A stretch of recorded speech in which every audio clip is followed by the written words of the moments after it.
Үзэгчтэй охинд орой мэнд хүргэе. Цаг үеийн ярилцлагын оргил цаг эхэлж байна. За өнөөдрийн манай оргил цагийн зочноор Улсын их хурлын гишүүн Эрдэнэ Чимэг оролцож байна. Танд орой мэнд хүргэе. Орой мэнд хүргэе. За тэгэхээр бас би өнгөрсөн 4 жилийн хугацаанд энэ Улсын их хурл таавал маш олон хуулийн төслийг санаачлан боловсруулсан. За үүнээс одоо олон нийтэд хүрсэн хамгийн чухал хуулийн төсөл бол тамхины хяналтын тухай хуулийн төсөл байгаа. Тэгэхээр энэ хууль батлагдаад бас багахан хугацаа өнгөрлөө.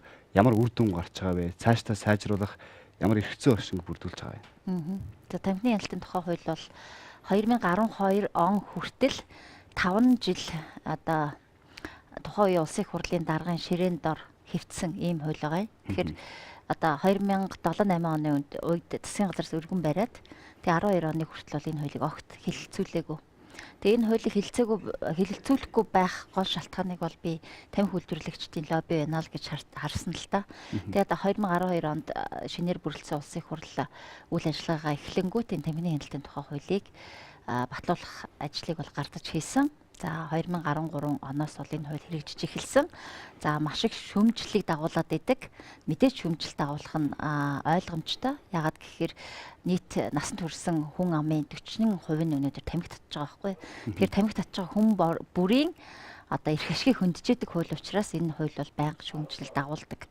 Гэхдээ хэрэгжилт бол маш сайн байгаа. Яагаад хэрэгжилт сайн байгаа гэж би хэлж гин гэхээр бид 4 жилийн өмнө бар, ресторан, хоолны газар, за магадгүй ажлын байран дээр ямар нөхцөл байдаг гэснээр нэг эргэж санах хэрэгтэй. Ер нь бол битүү утаан дунд л байж идэг. Хажуучин тамхи татж байгаа хүнийг та гадаа гарч тамхи тат гэж хэлэх эрх байхгүй. Ийм байсан. Өнөөдөр бол бид дам тамхиталтаас тийм ээ тамхи татж байгаа хүний хажууд сууж одоо хордох тэр үйл ажиллагаанаас бол 100% чөлөөлөгдөж чадсан гэдгээрээ энэ хууль бол сайн хэрэгжиж байгаа хуулиа гэж би хэлмээр байгаа. За энэ хуулийг сайжруулах дахин дараагийн хуулийг бол сая би өргөн барьсан байгаа. Энэ бол тамхины онцгой албан татварыг нэмэгдүүлэх тухай хууль. Бид нэр тамхины хяналтын тухай хуульда онцгой албан татварыг шатараалтаа нэмэгдүүлнэ гэж зааж өгсөн. За энэ бол дэлхийн тамхины конвенцэд заагдсан заалт байдаг. Ер нь дэлхийн улс орнуудад бол тамхины жижиглэнгийн үнийн 70% тэнцэх хэмжээний онцгой албан татварыг оногдуулах ёстой гэж үздэг. Харамсалтай нь Монгол улсад энэ тоо бол нэг 14% байгаа учраас тамхины үн бол маш хямдхан байгаа. Яг тамхичид бол тамхиа багасгах чадахгүй байна. Яагад гэвэл өнөөдөр тамхины үн дэндүү хямдхан байгаа учраас дотоодын одоо цагаан шонхорч гэдэг юм уу энэ тамхи бол нэг 1500-аас 1600 төгрөгийн үнэтэй байна гэдэг бол тамхины хэрэглээг бол буулгах нөхцөл боломжийг бол бүрдүүлж өгөхгүй байгаа байхгүй. Тэгэхээр тамхины онцгой татварыг нэг дахин нэмэгдүүлэх энэ хуулийн төслийг өргөн барьснаар ер нь бол жилдээ Монгол улсад нас барж байгаа хүний тоо 3000-аар багаснаа гэсэн ийм тооцог дэлхийн эрүүл мэндийн байгууллагаас бол гаргаж өгсөн. Монгол улсад штэ. За Монгол улсад бол тамхинаас шалтгаантай үхэл бол нэлээд өндөр байгаа. За энэ бол тамхинаас шалтгаантай зүрх судасны өвчлөл, за мөн тамхинаас шалтгаантай уушигны хавдар бол нэлээд дээгүр байдаг. Тэгэхээр тамхины онцгой албан татварыг нэмэгдүүлснээр өөрөөр хэлбэл тамхины үннийг 10% нэмэгдээд байхад тамхи хэрэглэгчдийн тоо бол 10%-аар буурч идэг. Тамхины онцгой албан татварыг одоогийн байгаагаас нэг дахин нэмэгдүүлэх юм бол жилдээ 3000 хүний амь насыг аврах боломжтой гэсэн юм судалгаа байгаа учраас энэ тамхины онцгой албан татварын тухай хуулийг өргөн бариа явж байгаа. Ер нь бол тамхилаа тэмцэх цаг нь болсон гэж хэлж байгаа. Монголчууд өнөөдөр өөрсдөө тамхи татдаг хэдий ч тэр муу зуршлаасаа салж чадахгүй. Эцсийн дүндээ энэ өөрөө тухайн одоо татж байгаа хүний хажууд нь байгаа хүний эрүүл мэндэд асрыг хортой шүү гэдэг ийм ойлголт ер нь хууль хэрэгсээс хойш хэр хугацаанд иргэдийн одоо ойлголтод хүрсэн байж үзэж байгаа. За ер нь тамхины тухай үр ашигтай энэ хуулийн үр дүн болвол яг хүний эрүүл мэндэд хэрхэн нөлөөсөн бэ гэдэг тэр зүйл бол 5-6 жилийн дараа гарч ирдэг гэж байгаа юм л да. Энийг бол зүрх судасны өвчлөлийн бууралт болон уушигны хавдрын бууралтаар бол тогтоодог юм байлээ. Тэгэхээр энэ хуулийн үр дүн болвол цаашдаа улам ихээр гарнаа гэдэг нь ойлгомжтой. За ер нь хүн болгон л дам тамхиталтанд өртөх дургуул байдаг шүү дээ, тий. Өөрөө тамхи татдаггүй мөртлөө хажууд сууж байгаа хүний одоо тамхины утаанд хордож сууна гэдэг бол үнэхээр харамсалтай зүйл. Тэгэхээр энэ дам тамхиталтаас хамгаалах энэ хуулийг одоо хэрэгжиж эхэлснээрээ миний хажууд хүн татж хахад би хуулиар бамбаа барин тэр хүнийг та гадаа гарч тамхитаа та миний хажууд тамхи татж болохгүй гэдэг шаардлага тавих бүр эрхтэй болсон гэдгээрээ л энэ хууль бол онцлог л да. Тамхины онцгой албан татварыг нэмэгдүүлнэ гэж байна. За тамхи татж байгаа хүмүүс бол тамхины үн нэмэгдэхнийг л шаардж байна. Тэгэхээр энэ дээр бас тайлбар өгөхгүй. Шүүмжил бас байгаа. Тамхины үн хэд дахин нэмэгдлээ. Тамхи үнэтэй болно гэдэг юм уу? Тий, одоо ингээд тамхины онцгой албан татврын хуулийг өргөн барьсан өдрөөс ахуулаад олон нийтийн сүлжээгээр над руу бол тамхичдын зүгээс нэлээд дайралт ирж байгаа л та. Ингээл хүмүүсийнхээ кармааруу та нар гараад үрдэг тийм ээ. Тэр хүн өөрөө тамхиа зарцуулж байгаа мөнгөө багасгах тухай эхлээд бодох хэрэгтэй байхгүй юу? Нэгдүгээр тамхин зарцуулж байгаа мөнгөө багасгах, хоёрдугаарт өөрийнхөө уушгийг бодох хэрэгтэй л хэлмээр байна тий. Тэгэхээр ер нь тамхины онцгой албан татврын бол хоёр талын үр ашигтай байдаг. Нэгдүгээрт тамхины хэрэглээг бол тодорхой хувиар бууруулж байдаг. Нөгөө талаар улсын төсөвт бол их хэмжээний мөнгөийг оруулж идэг л да. Миний өргөн барьсан хуулиар бол жилдээ 180 тэрбум төгрөгийн тамхины онцгой албан татвар нэмэгдэж орж ирэх ийм тооцоо байгаа. Тэгэхээр ер нь 2014 онд бол тамхи архины онцгой албан татварыг 30% бид нэр бууруулсан байгаа юм шүү дээ. Тэгээ харамсалтай нь улсын их хурлын чуулган дээр энэ асуудлыг эсэргүүцэжсэн одоо ганцхан гишүүн байсан энэ бол би бусад гишүүд бол дэмжээл дараад явуулсан. Энийг бол ард иргэд ч огт анзаараагүй. Тэгээ энэ одоо энэ татвар бууруулах асуудлыг яаж оруулж ирсэн бэ гэхээр тухайн үед долларын ханш 2000 төгрөг байхад доллараар тооцож авдаг байсан татварыг тухайн өдрийн ханшийг 1430 төгрөгөөр 50 төгрөгөөр тооцоод тэгээд Монгол төгрөг рүү шилжүүлчихэж байгаа байхгүй. Тэгэхээр одоо иргэд бол тэрийг анзаарахгүй. Гэтэл яг амьдрал дээр төлөгдөж байгаа татвар бол 2000 төгрөгөөр төлөгдөх байсан $1 татвар маань 1450 төгрөгөөр төлөгдөд эхлэхээр 30% тамхины татвар бол буурчж байгаа. За энэ бол улсын төсөвт өнөөдөр 63 тэрбум төгрөгийн алдагдал хүлээлгээ явж байгаа. Урд нь авдаг байсан татвараасаа бид нэр 60 тэрбумыг авч чадахгүй байна гэсэн үг. Ямар тач бол годамж салбайд атуусны бодол дээр тамхи татдаг энэ нөхцөл байдал ариллаа. Одоо нэг журам тогтоод Монгол хүн өөрийнхөө эрүүл мэндэд хажуудаа суугаад тамхитах үнэ. Энэ тамхитлаа тамхиа болооч би дам тамхитлд өртгөн байдаа гэж нүүр бардам өөрийнхөө эрүүл мэндийг хамгаалахын тулд хэлж чадах энэ бол хуулийн хамгийн том зорилго байсан гэж харж байна. Тий. Тэгээд бас өсвөр насны хүүхдүүдийг тамхинд оруулахгүй байх заалт бол энэ хууль дотор байдаг. Энэ бол сургуулийн орчноос 500 м зайд тамхи зарахыг хориглосон, сургуулийн орчин тамхи татахыг хориглосон заалт байж байгаа. За ер нь хүүхэд нэг 13-аас 15 настайдаа тамхи татаж эхэлдэг. Өөрөө ч энийг мэдж байгаа бах тийм ээ. Тэгэхээр хүүхдүүд бол сургуулийнхаа завсарлагаанаар ихэвчлэн одоо бидний үед бол их завсарлага гэж нэрлэдэг байсан. Тэр завсарлагаанаараа гүйж ороод хамгийн ойрхон түүцнээс ч юм уу, машинаас ч юм уу түүцнээс юм уу эсвэл одоо дэлгүүрээс ширхгийн тамхи худалдаж аваад тэгээ сургуулийнхаа арт хашаан дотор сургуулийнхаа өнцөг буланд бөөгнөрөл тамхи татдаг. Бие биендээ тамхи татахыг зааж өгдөг. Ингэж 13-аас 15 наснда тамхинд орж эхэлсэн хүүхэд бол насан туршийн тамхичин болдог байхгүй. Тэгэхээр энэ 500 м-ийн зай гэдэг бол сургуулийн тасарлаганаар гүйж очиод ирэхээс хол зай болчдөг учраас хүүхэд бол тэр болгон тамхи худалдаж авах боломж байхгүй болчдөг. За хоёрдугаарт нь бид нэр энийг хэрэгжүүлэхэд бол school police гэдэг арга хэмжээ хийгээд эцэг эхчүүд бол сургуулийн орчинд эргүүл хийж байгаа. Тэгэхээр тамхи таталтыг бол байхгүй болгож чадсан. Ингэснээрээ яг нөгөө тамхинд ордог тэр насандаа хүүхэд тамхинд орох нь бол эрс багасж байгаа. Энийг ерөнхий боловсролын сургуулийн захирлууд бол надад бас байнга хэлж идэг л та. Дараагийн нэг асуудал байгаа. Улсын хурал дээр 5-7 орд газрын хөрөнгө оруулалтын гэрээг засгийн газраас оруулж ирсэн гэрээн дээр бол та ажлын хэсэг ахалж дүгнэлт хийсэн. Энэ гэрээг улсын хурлаар хилцэх шаардлагагүй.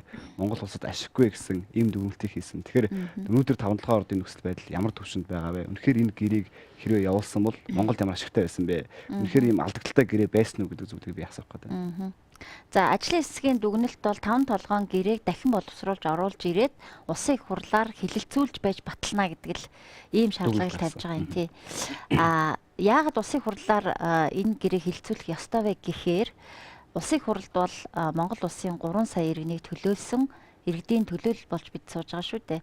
Тэгэхээр намайг сонгосон сонгогчдынхаа өмнө би та бүхний эзэмшиж байгаа хувьцаагаа эзэмшиж байгаа тэр 5 толгойг бид ямар маягаар цааш нь эдийн засгийн эргэлтэнд оруулж та бүхний гар дээр хувьцааны үр ашигыг хүргэх вэ гэдгийг би тэр сонгогчдынхаа өмнө хариуцах ёстой гэж үзэж байгаа. Тийм учраас улсын их хурлаар энэ шийдвэр гаргах ёстой. Засгийн газар дээр энэ гэрээ батлагдаад явах гэжсэн. За засгийн газар дээр батлагдчихсан гэрээг бол бид нэр өөрчлөх шаардлагатай гэж үзсэн. Учир нь 5 толгойн гэрээг ашиглах консорциум нь одоо Energy Resource болон Хятадын Шинхуа төрийн өмчит Шинхуа компани хамтарсан консорциумаар 30 жилийн хугацаатай дээр нь үргэлжлүүлэн 30 жилээр сунгах хэрэгтэй нийт 60 жилийн хугацаатаагаар 5 толгойн орд газрыг зөвхөн 2% татварыг Монгол улсад үлдээхээр 98%-ыг нь чөлөөтэй өөрсдөө ашиглахаар ингэж оруулж ирсэн нь бол одоо энэ хувьцаа эзэмшиж байгаа 3 сая иргэний эрх ашиг хөндөж байна л гэж үзэж байгаа. Тийм учраас энийг бол оруулж ирэхтэй гэрээг бол дараачудаа оруулж ирэхтэй өнөөдрийн Монгол иргэдийн эзэмшиж байгаа хувьцааны 1072 хувьцаа эзэмшиж байгаа тэр компани бол Эрдэнэс 5 толгой компани төрийн өмчт. Эрдэнэс 5 толгой компани 51-ээс доошгүй хувийг энэ консорциум дотор эрхийг авах ёстой. За мөн урагшаа тавьж байгаа төмөр замыг 51-ээс доошгүй хувийг Монгол улс өөрөө эзэмших ёстой гэсэн энэ заалтуудыг оруулж өгсөн. Дээрэс нь Монгол улсын иргэн бүрийн эзэмшиж байгаа 1072 хувьцааг эдийн засгийн эргэлтэнд оруулах заалтыг заавал тусгаж өгөө гэсэн ийм дүгнэлтийг гаргасан л та. Миний нэрдэш 1072 хувьцаа байдаг. Энэ хувьцаа бол яванда ирээдүйн баталгаа болоосоо гэж хүсэж байгаа. Энэ хувьцаа өснө нэмдээс хүсэж байгаа. Гэтэл одоо энэ хувьцааг хямд үнээр худалдаж авч яана гэдэг ийм мэдээлэл гадуур байна. Зүгээр үүр цайхаар хүртэл хүмүүс ингээд ойчлоо зогсож байгаа имэйлт байна, сафаро дээр байна, уцаан дээр байна. Энэ зогсож байгаа хүмүүстэй хандаж юу гэж хэлэх вэ? Энэ хүмүүс үнэхээр энэ хувьцааг ийм үн цэнэгүүгээр 800 сая төгрөгөөр зарж болох юм уу? Энэ зарагдах хэрэгтэй хувьцаа мөн үү? Энэ 5-7 хувьцааны эдийн засгийн ашиг бүгд нэг өнөөдөр ямар байх ёстой гэж үзэж байгаа. Тий. Өнөөдөр иргэдийн эзэмшиж байгаа 1072 хувьцааг зарах, борлуулах, бие биендээ шилжүүлэх ямар ч эрх байхгүй. Энийг бол улсын их хурлаар шийддэг. Улсын их хурлаас бол 1072 хувьцааг зарж болохгүй гэдгийг бол заагаад гаргацсан байж байгаа. Тэгэхээр гадаа одоо цагаа үрж дэмий зогсож 1072 хувьцаагаа зарна гэсэн ийм итгэл тээж яваа иргэд бол энэ бол худлаа мэдээллээ гэдгийг бас би дахин хэлмээр байна. Яг тэгэхээр энэ ажлын хэсгийн дүгнэлтийг ахалж хийсэн 5 толгойн асуудлыг гардаж одоо ажиллаж байгаа хүний хувьд бол энэ бол худлаа мэдээлэл шүү гэдгийг хэлмээр байна. Ер нь иргэдийн гар дээр 1072 ширхэг хувьцааны талаар ямар нэгэн одоо баримт цаас бол байхгүй. 1072 ширхэг хувьцаа бол онлайн бүртгэлтэй байж байгаа. Та онлайнаар өөрийнхөө регистрийн дугаар нэрийг хийгээд 1072 хувьцаатай эсгээ шалгаж болно. Тийм ээ.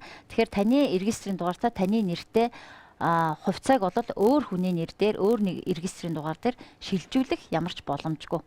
Энэ утгаараа бол энэ хувьцаа одоо бие биендээ зарах, худалдан авах тийм ямар ч хууль эрх зүйн орчин бол байхгүй шүү гэдгийг хэлмээр байна. Иргэнд 1000 хувьцаа хизээ эдийн засгийн ашиг бүгдлөө өгөх вэ? Ямар эдийн засгийн ашиг бүгдтэй хувьцаа? Ер нь 1000 хувьцаа гэдэг 5-7 орд газарт Монгол хүн хувь эзэмшиж байгаа, хувьцаа эзэмшиж байгаа энэ нөхцөл байдал нь иргэдийн хувьд ямар ашиг бүгдтэй вэ? Цаашдаа энэ орд эдийн засгийн эргэлтэнд орох тохиолдол. Тэгэхээр 1072 хувьцааныхаа тодорхой ашигыг бол бид 2012 оны өмнө бол хүртчихсэн. Жишээлбэл ахмадууд маань 1 сая төгрөгөө авчихсан. Оюутны сургалтынхаа төлбөрийн хэмжээнд авчихсан. Бид нар гар дээр 70 мянган төгрөгөөр бас хэд хэдэн удаа авчихсан. Энэ бол энэ 1072 хувьцааны одоо ашиг юм байгаа юм. За тэр үед бол ашиг хуваарлах тодорхой боломж болцоо байсан. Яагад гэвэл дэлхийн зах зээл дээр нүүрсний үн $150 үнэтэй байлаа шүү дээ. Өнөөдөр бол дэлхийн зах зээл дээр манай нүүрсний үн $25 үнэтэй байгаа. Энэ бол биднээс хамааралтай биш. Энэ бол дэлхийн эдийн засгийн хямрал байдалтай л холбоотой асуудал тийм ээ. Тэгэхээр $25 үнэтэй байгаа нөхцөлд энэ нүүрс зарж олборлож экспортлох үйл ажиллагаа маань өөрөө тийм ашигтай биш. Одоо орлого зарлага нөхөөл явж байгаа гэсэн үг л дээ. Ийм нөхцөлд бол ашиг хуваарлах ямар ч боломжгүй. Мэдээж нүүрсний үн бол цаашдаа өснө. Өнөөдөр нүүрсийг одоо үнс болноо. Одоо яг хэрэгцээтэй үед нь бид нэр нүүрсээ гадагшаа зарч чадсангүй ч гэдэг юм уу ийм шүмжлэл их гардаг. Манай 5 толгойн коксчих нүүрс бол тийм биш. Яг тэр 5 толгойн коксчих нүүрс бол маш сайн чанартай ган хайлуулдаг нүүрс. Ган болоод хизээд хэрэгтэй. Хот байгуулалт явж байгаа үед ган болоод үргэлж одоо хайлуулж гаргах шаардлагатай ганг өнөөдөр зөвхөн коксчих нүүрсээр гаргаж байгаа байхгүй хайлуулж байгаа байхгүй. Тэгэхээр манай нүүрс бол үнд орноо. Хятадын эдийн засгийн сэргэлт эргэж сэргээд барилга хот байгуулалтын ажил цэцгэлээд ирэхийн үед манай 5 толгой нүүрс дагаал үнд орно. Тэгэхээр бид нар тэр цагийг бол хүлээх ёстой. Энэ цагийг бол би нэг 2-3 жилийн дараа эргэж ирнэ гэж ойлгож байгаа.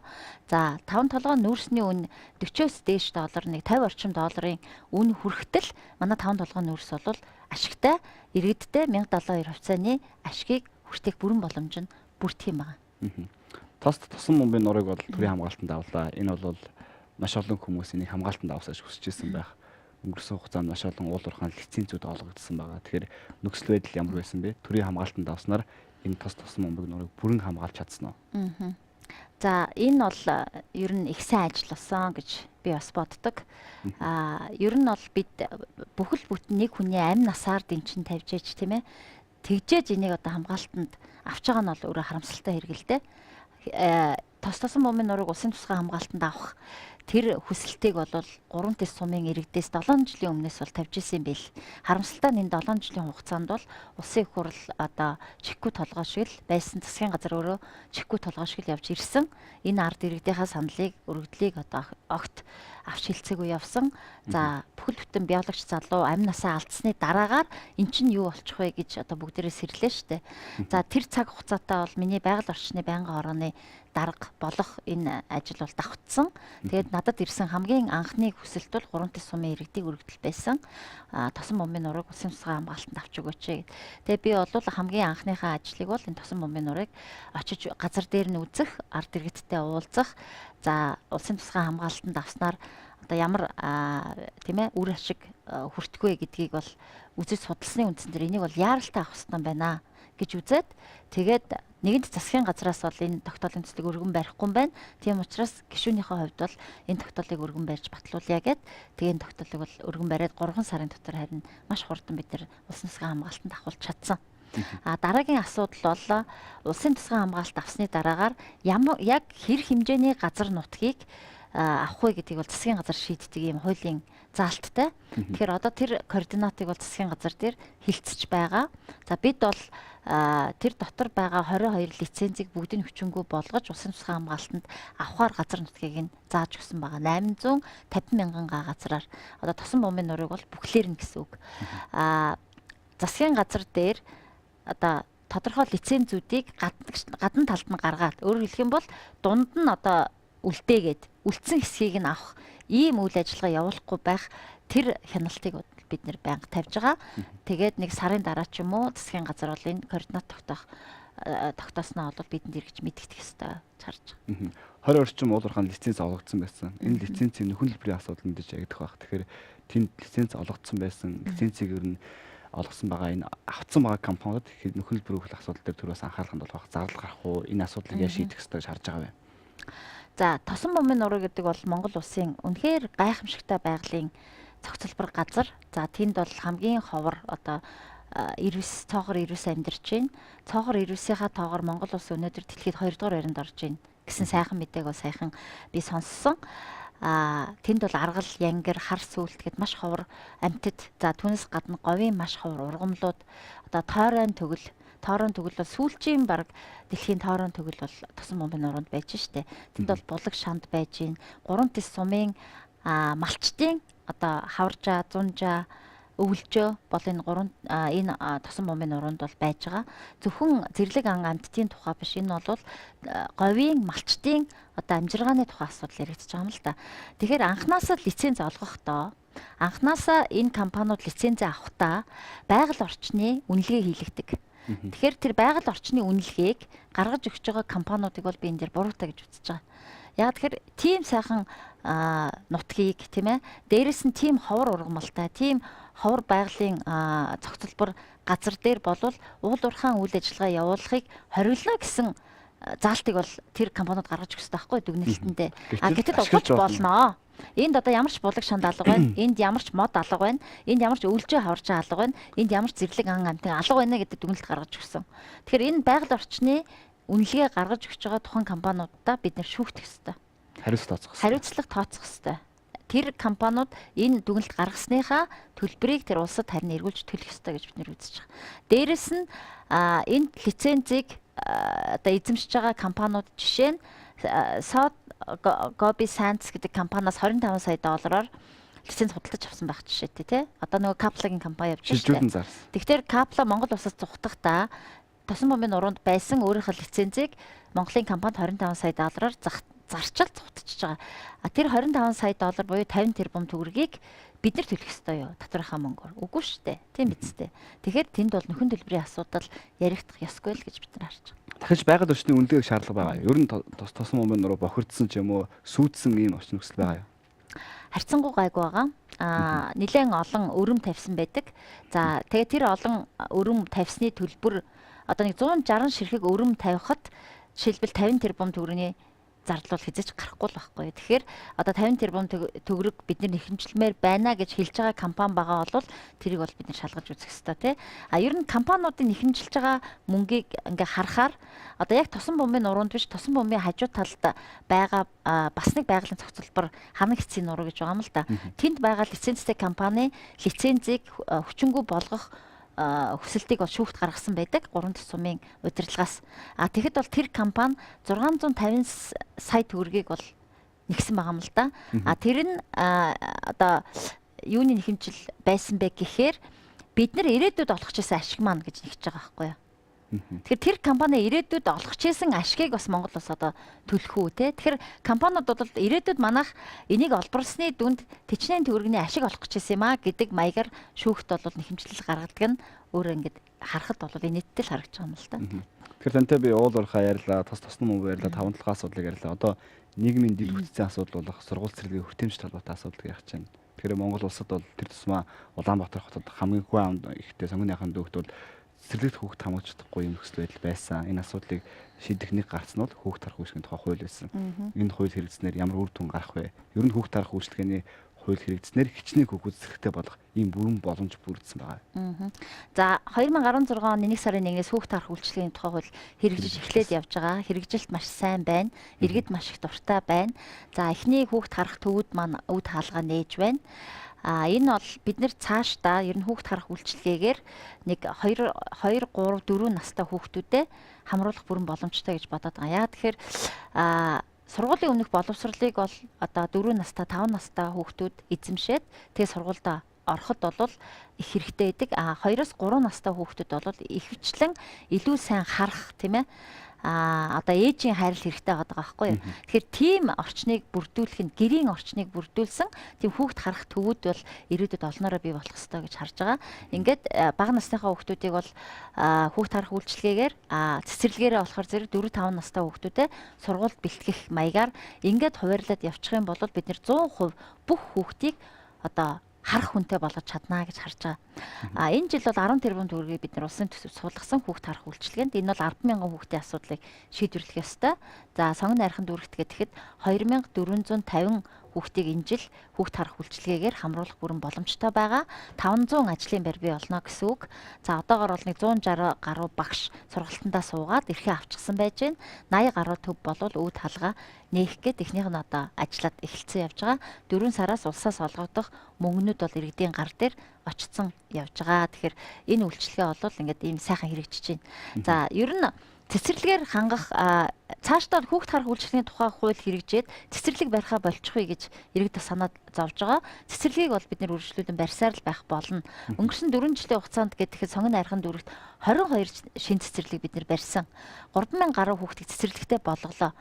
Гэтэл цаана дахиад 9,000 хүүхэд өнөдр цэцэрлэггүй л байж байгаа байхгүй юу. Тэгэхээр 9,000 хүүхэд цэцэрлэгтэй болгохын тулд одоо манай дүүрэгт 100 цэцэрлэг дахиад хэрэгтэй байгаа байхгүй юу. Гэтэл 4 жилийн хугацаанд бид нэр шахаад 22 цэцэрлэг барьж байгаа. Дээрэс нь газрын асуудал шийдвэрлэх тийм ээ. Цэцэрлэгээ барих газрын асуудал шийдвэрлэх маш хүндрэлтэй байдаг. Манай дүүрэгт бол одоо нэг алхамч, нэг сөөмч одоо чөлөөтэй газар заахгүй болчиход байна шүү дээ. Гэх мэтлэнгээр тэрний оронд бол энэ хувийнхаа хвшлийг хувьшилтайгаа хамтраад, иргэдтэйгээ хамтраад одоо иргэдийнхээ өөрсдийнх нь барьсан байгаа тэр байранд тийм ээ өөрсдийнх нь одоо эзэмшиж байгаа тэр байранд хүүхд харах үйлчилгээний төвүүд байгуулад явах юм бол асуудлыг маш хурдан шийдвэрлэх бүрэн боломжтой юм аа л гэж харж байгаа. Хүүхд харах үйлчилгээний төвүүд бол ажиллаж байна. Тэрний хажуугаар төр мөнгөө хийгээд нийгмийн дэд бүтцийн цэцэрлэгийнхээ асуудлыг бол давхар шийдэд явах юм бүрэн боломжтой бол цаг хугацааны хувьд ямар байгаа вэ? Ер нь хэдэн жилийн дараа Монголын хүүхдүүд бүрэн зэрэгтэй болох энэ бол бас нэлийн ирээдүйн тоо баг. 2020 он хүртэлх мөрийн хөтөлбөрт би одоо арчилсан намын сонгуульд орох гэж байгаа мөрийн хөтөлбөр дээр ажиллаж байгаа л да яг энэ асуудлаар. Тэгээд ямар ч гэсэн мөрийн хөтөлбөртөө бол бид нэр 2016-аас 2020 оны хооронд Монголын бүх хүүхдийг цэцэрлэгтэй болгоно гэж оролцсон баг. Энэ нь бол хүүхд харах үйлчилгээ болон цэцэрлэгийн асуудал байгаа. Тэгэхээр нэгэнт бид нэр мөрийн хөтөлбөртөө оруулаад хэрвээ ялалт байгуулж гарч ирээд тэр мөрийн хөтөлбөрөөр хэрэгжүүлэх болох юм бол 100% цэцэрлэгээр хангана гэдэг амлалтандаа хүрэх л ёстой. Тэгэхээр 2020 он хүртэл бол хүүхдүүдийн асуудлыг бид нэр 100% шийдэж чадна гэдэгт би бол итгэлтэй. Та түрүү хэлсэн шүү дээ 22 цэцэрлэг би байгуулагдлаа гэсэн. Тэгэхээр зарим хороо бүр огт цэцэрлэггүй байсан. Маш олон хороо цэцэрлэггүй байсан. Одоо ч гэсэн цэцэрлэггүй хороо байна. Цэцэрлэггүй хороон дээр цэцэрлэгийн төсөв тавьдаг харамсалтай нь газрын асуудлыг ерөөсөй шийдэж чадахгүй байгаа. Газар байхгүй. Тэгэхээр газрын асуудлыг шийдвэрлэх нь бол дүүргийн ажил, хорооны ажил байдаг. Одоо нэгэнт газар байхгүй учраас бид нэр тэр гэр хорооллын айлуудын газрыг худалдаж авах л тэр хуулийн төслийг бол оруулж энэ асуудлыг бол шийдвэрлэх шаардлагатай байна. Газар чөлөөлөх тухай тийм ээ. Тэгээд тухайн иргэнтэйгээ тохиролцоод одоо зах зээлийнх нь үнээр газрын чөлөөлж аваад нэг 4 айлын газар дээр бол хүүхдийн цэцэрлэг барих боломжтой байдаг. Тэгэхээр ийм маягаар цаашд бол цэцэрлэг барих асуудлыг шийдвэрлэнэ. За дээрэс нь маш олон орон сууцны хорооллууд шинээр бий болох гэж байна. Ялангуяа гэр хорооллын дахин төлөвлөлтөөр гэр хороол маань одоо олон хорооллуудтай болно. Тэгэхээр энэ хороол барихтаа хорооллынхаа нэгдүгээр давхруудад бол цэцэрлэгийг нь хамт бариад явчихаа. Улс бол тэрийг худалдаад авчаа гэдэг асуудлыг бол бид ярьж байгаа л да. Ингээм бол тэр хороолд амьдарч байгаа. Мэдээж хороолд бол ихэвчлэн манай залуу гэр бүлүүд очиж байгаа. Тэнд бол бага насны хүүхдүүд маш олноороо байдаг гэдэг утгаараа тухайн байрныхаа нэгдүгээр давхруудад нь бид нэр цэцэрлэгийг улсын төсвөр худалдаад аваад явчих юм бол асуудлаа хамт шийдвэрлээд явах бүрэн боломжтой юм байна. Тэгэхээр сүүлийн нэг зүйлийг асуухад юм байна. Иргэн бол газраа үнэтэй гэдгийг мэдчихлээ одоо. Миний газар бол 2 байр.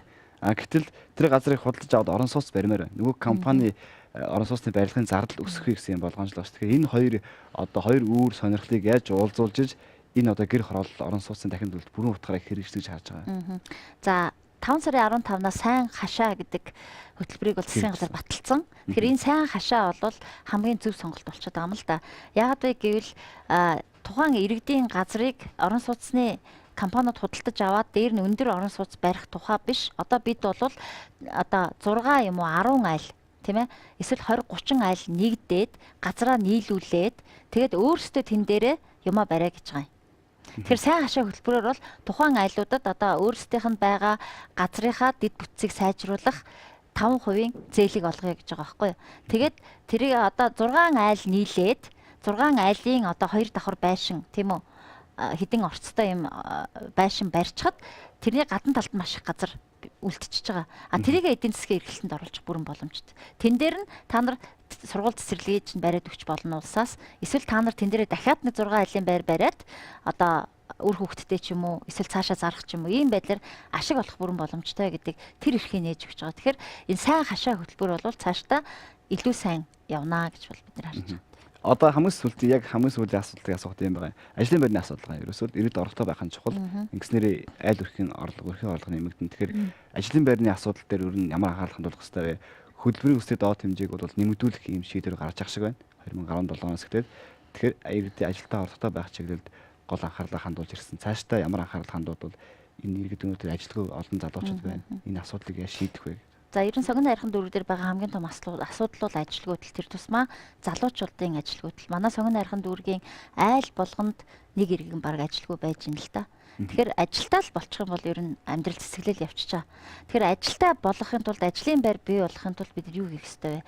Өнгөрсөн 25 жилийн хугацаанд бол нэг гашуун туршлага бид нар бол харлаа штэ. Уул уурхаагаас хамааралтай зөвхөн уул уурхааг л хараад л суугаад авах юм бол нэг л өдөр уул уурхайг хямрахад дэлхийн хямрал Монголд тэр чигтээ тусгал болж орж ирж байна гэдг нь харагдаж байна. Тэгэхээр бид нар уул уурхаагаас өөр юмар бид нар ажлын байр бий болгож явах ёстой юм байна гэдг нь харагдаж байгаа. Сая одоо босгосон Чингис бондоос өгөгдсөн аж ахуй нэгжүүдэд өгөгдсөн зээлүүд бол сайхан үйлдвэрүүд болоод одоо үе хаалгаа нээж эхэлж байна. Яг ийм байдлаар бид нэгдүгээр дотооддоо юмаа үйлдвэрлэдэг үйлдвэрүүд экспортод чиглэсэн үйлдвэрүүдэд хөрөнгө оруулалт хийх. Ингэхийн бол ажлын байр бий болж байгаа. Хоёрдугаар ажлын байр бий болгох хамгийн том ажил бол гэр хорооллын дахин төлөлт байгаа. Тэгэхээр гэр хорооллын дахин төлөвлөлтөөр барилгын ажил ундраад эхлэх юм бол тийм ээ тэр өөрөө өөрсдөө ажлын байр бий болгоод өчөж байгаа байхгүй. Тэгэхээр би бол дараагийн 4 жил жишээлбэл манай сонгон найрхан дүүргийн иргэдийн ажилтай байх, цалин мөнгөтэй байх хамгийн том асуудал бол манай сонгон найрхан дүүрэг дээр хийгдэх гэр хорооллын дахин төлөвлөлт барилгын ажил юм аа л гэж харж байгаа. За баярлалаа. Тэгэхээр бас миний урилгыг хүлээж авч манай оргил цагийн зочноор оролцож манай үзэгчдэд мэдээлэл өгсөн танд баярлалаа. За баярлалаа. Үзэгчдээ цаг үеийн ярилцлагын оргил цаг энэ хүрээд өндөрлж байна. За өнөөдрийн манай оргил цагийн зочноор Улсын хурлын гишүүн Эрдэнэ Чимэг оролцлоо. Оргил цагтай хамт байсан үзэгчдээ охин баярлалаа.